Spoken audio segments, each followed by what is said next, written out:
mang trên bí mắt em một chút hương khói mùi cỏ lau. Anh mơ thấy em trong sương mờ, một bầu trời mình có nhau. Anh bỏ lại phía sau là những nỗi đau anh từng thả, để ta được một tương lai nào đó chúng ta xem nhau là tất cả.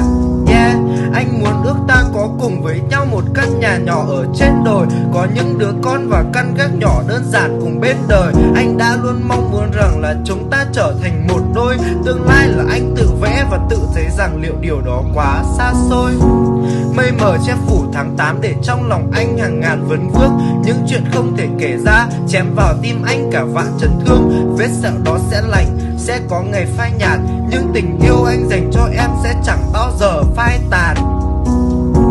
Em mang cùng mây đang theo gió bay về hướng có bình minh. Anh ôm ấp nhẹ một chút tình mình, nghe tiếng cây cối hòa ca. Sợ khi anh tỉnh mộng anh lại phải thấy em rời xa, bởi vì tình đơn phương quá đơn giản nên anh không muốn chuyến xe hướng về chiều tà. Bởi vì chúng ta không gì sai khi đi bên cạnh nhau, ngậm ngùi bước qua niềm đau, nước mắt tuôn lớn thật lâu chôn vùi sâu. Baby em ở đâu?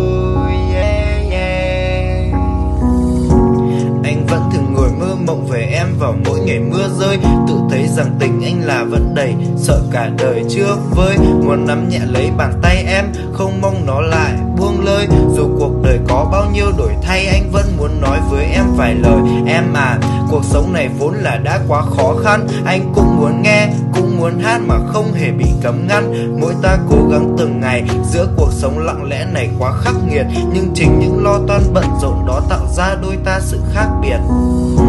Dù sao thì bây giờ đây anh cũng mới chỉ là một chàng trai, vẫn là còn quá sớm nếu anh phải nói về chuyện tương lai. Do khoảng cách ta quá xa nên anh cứ đợi nó vào một ngày mai, nhưng ngày mai đâu bao giờ tới để anh kết thúc một chuyện tình dài. Trời thu hôm nay thật buồn vì quãng đường về nhà vẫn vắng em, biết bao tâm tư cho đủ vào bài nhạc làm anh thức trắng đêm. Gió ngoài kia thổi bay biết bao nhiêu là lọn tóc, nhưng nếu lỡ đơn phương một người thì hàng đêm liệu có còn khóc. Bởi vì chúng ta không gì sai khi đi bên cạnh nhau, ngậm ngùi bước qua niềm đau, nước mắt tuôn lớn thật lâu chôn vùi sâu. Baby em ở đâu?